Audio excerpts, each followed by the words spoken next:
Assalamualaikum warahmatullahi wabarakatuh. Salam sejahtera untuk kita semua. Perkenalkan, nama saya Miranda Fatmawati. Saya dari kelas 19A5. Izinkan di sini saya akan menyampaikan materi tentang sistem urinaria. Sistem urinaria itu sendiri apa? Sistem urinaria yaitu sistem terjadinya proses penyaringan darah sehingga darah bebas dari zat-zat yang tidak dipergunakan oleh tubuh, menyerap zat-zat yang masih digunakan oleh tubuh. Sistem urinaria sendiri terdiri atas satu, ginjal mengeluarkan sekret atau senyawa yang dihasilkan oleh kelenjar urin. Dua, ada ureter, yaitu untuk menyalurkan urin dari ginjal ke kantung kemih. Yang ketiga, ada kantung kemih sebagai penampung urin. Yang keempat, ada uretra menyalurkan urin dari ginjal ke kantung kemih. Sistem urinaria sendiri terdiri dari satu, sepasang ginjal, sepasang ureter, sebuah kandung kemih atau vesika urinaria, dan sebuah uretra. Bagian-bagian ginjal yang pertama, satu, ada kortek atau bagian luar ginjal. Yang kedua, ada medula atau bagian dalam ginjal. Yang ketiga, ada piramid atau medula yang berbentuk kerucut. 4, ada kolumna Bertini, bagian kortek yang mengelilingi piramid. 5, ada papillaris Berlini, papila dari tiap piramid. 6, ada pelvis atau reservoir utama, sistem pengumpulan ginjal. Yang ke-7, ada calyx minor atau bagian ujung pelvis berbentuk seperti cawan.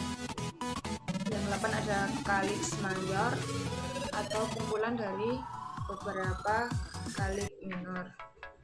Anatomi dan fisiologi. 1, yaitu ginjal berbentuk seperti kacang. Umumnya orang dewasa panjangnya 12-13 cm, lebarnya 6 cm, dan beratnya 120-150 gram. Permukaan atas dan bawah serta pinggir kortek ginjal berbentuk konveks, sedangkan pinggir medialnya berbentuk konkav karena adanya hilus. Hilus sendiri yaitu tempat arteri pulmonalis, vena, bronkus, dan saluran limfa masuk ke dalam paru-paru. Ada beberapa struktur yang masuk atau keluar dari ginjal melalui hilus, antara lain arteri dan vena renalis, saraf, dan pembuluh getah bening. Fungsi dari ginjal sendiri yaitu 1, untuk pengeluaran zat sisa organik. 2, pengaturan konsentrasi ion-ion penting. 3, pengaturan keseimbangan asam basa tubuh. 4, pengaturan produksi eritrosit. 5, pengaturan tekanan darah. Yang ke-6, pengendalian terhadap konsentrasi glukosa darah dan asam amino darah. Yang ke-7, pengeluaran zat beracun. Lapisan ginjal yaitu terdiri atas 2 bagian. Yang pertama, lapisan luar atau lapisan kortek atau substantia corticalis. Yang kedua, ada medula atau substantia medullaris. Fisiologi ginjal. Pertama, untuk mengatur volume air atau cairan dalam tubuh.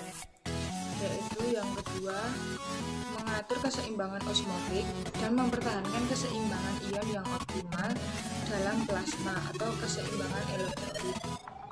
Yang ketiga, untuk mengatur keseimbangan asam basa cairan tubuh. Yang keempat, ekresi sisa hasil metabolisme. Yang kelima, ada fungsi hormonal dan metabolisme. Yang keenam, membentuk hormon hidroksi kolekalsiferol. Struktur ginjal. Yang pertama, ada kortek ginjal atau kortek renalis, yaitu mengandung jutaan alat penyaring atau nefron, yaitu 1-1,5 juta. Fungsi nefron sendiri untuk membentuk urin dengan cara filtrasi, reabsorpsi, dan sekresi. Nefron terdiri atas badan Malpighi dan tubulus. Badan Malpighi tersusun atas kapsul Bowman dan glomerulus. Kapsul Bowman berbentuk seperti piala yang melingkupi glomerulus. Glomerulus sendiri merupakan gumpalan jalinan kapiler darah pada cekungan kapsul Bowman. Pembuluh yang menuju glomerulus disebut arteriole afferent, sedangkan pembuluh darah yang meninggalkan glomerulus disebut arteriole efferent. Yang kedua ada sumsum ginjal atau medulla renalis. Pada sumsum ginjal terdapat suatu jaringan berbentuk kerucut yang disebut piramid. Piramid mengandung banyak pembuluh dan berguna untuk mengumpulkan hasil ekresi. Cairan yang terkumpul pada piramid akan disalurkan melalui saluran pengumpul menuju pelvis renalis atau rongga ginjal. Selanjutnya, pelvis renalis berhubungan dengan ureter. Nefron sendiri dibagi menjadi dua. Yang pertama, nefron corticalis, yaitu nefron yang glomerulenya terletak pada bagian luar korteks. Lengkung Henle pendek dan tetap berada pada korteks. Yang kedua ada nefron juxtamedullaris, yaitu nefron yang glomerulenya terletak pada bagian dalam dari korteks dekat dengan korteks medula. Lengkung Henle yang panjang dan turun jauh ke dalam zona dalam dari medula. Bagian-bagian nefron. Yang pertama ada glomerulus, yaitu suatu jaringan kapiler berbentuk bola yang berasal dari arteriole afferent bersatu menjadi arteriole efferent. Berfungsi sebagai tempat filtrasi sebagian air dan zat yang terlalu dari darah. Yang kedua ada kapsul Bowman, bagian dari tubulus yang melingkupi glomerulus untuk mengumpulkan cairan yang difiltrasi oleh kapiler glomerulus. Bagian yang ketiga ada tubulus, yaitu tubulus menjadi tiga bagian. Yang pertama ada tubulus proksimal, yaitu berfungsi untuk mengadakan reabsorpsi bahan-bahan dari cairan tubuli dan mensekresikan bahan-bahan ke dalam cairan tubuli. Yang kedua ada lengkung Henle, yaitu membentuk lengkungan tajam berbentuk U, terdiri dari pars descendens dan bagian yang menurun terbenam dari korteks ke medula, yaitu bagian menurun terbenam dari korteks ke medula, dan pars ascendens, yaitu bagian yang naik kembali ke korteks. Yang ketiga ada tubulus distal, yaitu berfungsi dalam sekresi atau augmentasi zat-zat tertentu. Yang keempat ada ductus pengumpul atau ductus collectivus, yaitu menerima cairan dari nefron yang berlainan. Setiap ductus pengumpul terbenam ke dalam medula untuk mengosongkan cairan isinya urin ke dalam pelvis ginjal. Yang kedua ada ureter, yaitu tabung atau saluran yang menghubungkan ginjal dengan kandung kemih. Ureter merupakan lanjutan pelvis renal menuju distal dan bermuara pada vesika urinari. Panjangnya 25-30 cm. Persarafan ureter oleh plexus hypogastricus inferior melalui neuron simpatis.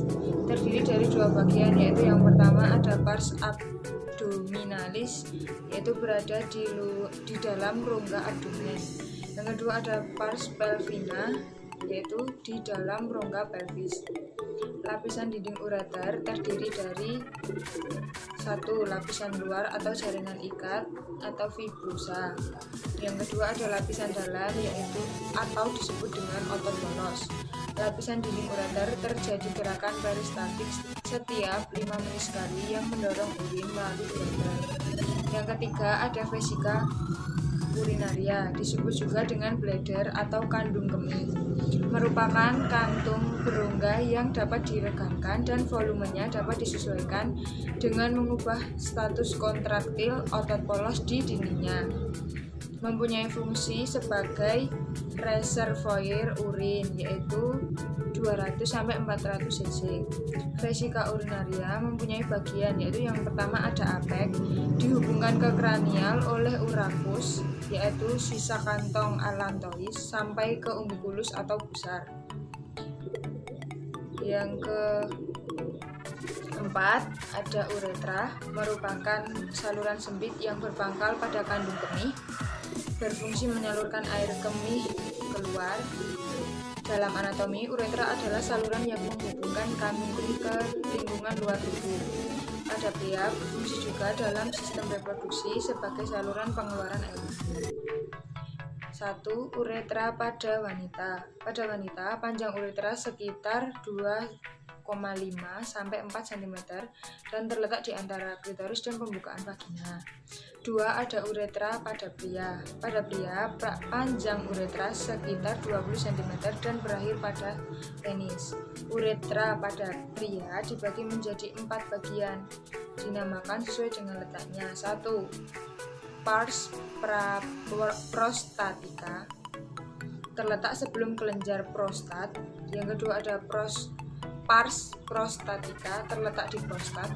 Yang ketiga ada pars membranosa, sekitar 1,5 cm dan di lateral atau tepi terdapat kelenjar bulbourethralis sepanjang kelenjar kecil yang terdapat di sepanjang uretra. Yang keempat ada pars spongiosa atau cavernosa, sekitar 15 cm dan melintas di korpus spongiosum penis atau jaringan ereksi.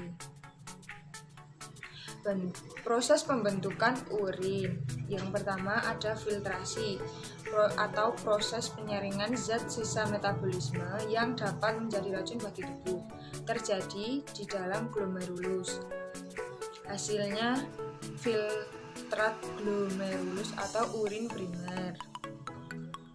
Proses filtrasi dalam glomerulus dipengaruhi faktor yaitu 1. Tekanan osmotik, yaitu tekanan yang dikeluarkan oleh air sebagai pelarut pada membran semipermeabel atau membran yang memungkinkan ion atau molekul melewatinya. Pori-pori dalam kapiler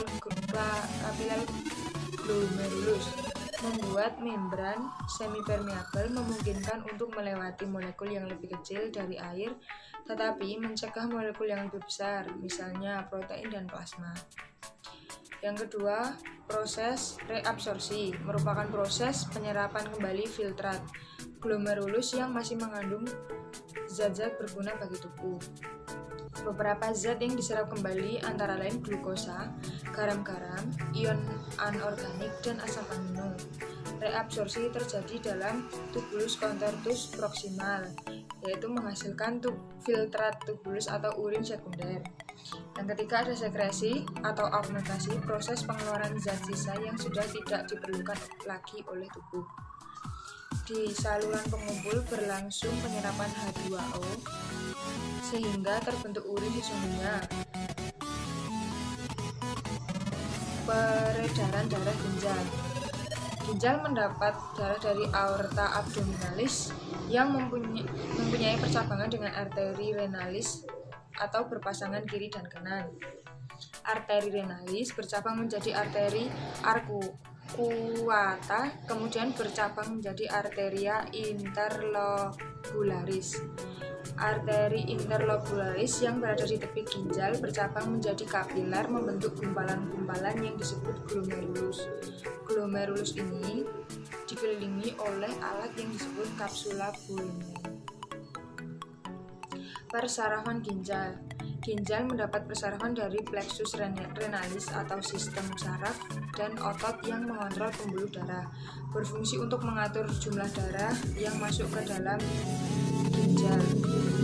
Ciri-ciri urin yang normal.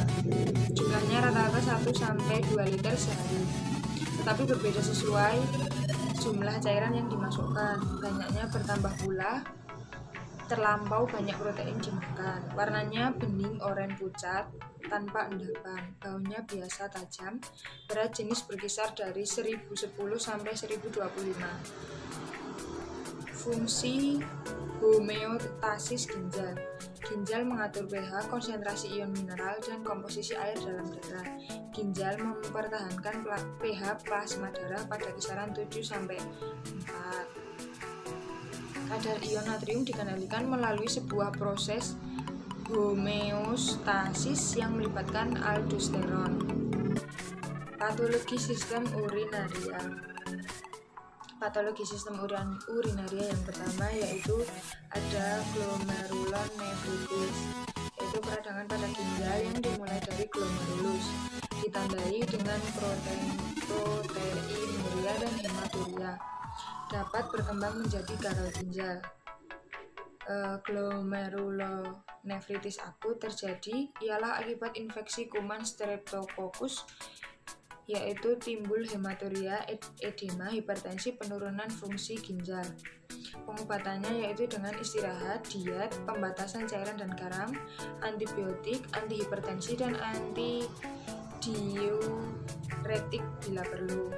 Yang kedua ada glomerulonefritis kronis, ditandai dengan kerusakan ginjal. Yang kedua ada penurunan semua fisiologi ginjal secara bertahap, diikuti penimbunan sisa metabolisme protein dan gangguan keseimbangan cairan dan elektrolit. Yang kedua ada sindrom nefrotik, suatu sindroma yang terjadi akibat berbagai penyakit yang menyerang ginjal dan menyebabkan proteinuria atau protein di dalam air kemih, menurunnya kadar albumin atau protein utama darah dalam darah, penimbunan garam dan air yang berlebihan, meningkatnya kadar lemak dalam tubuh.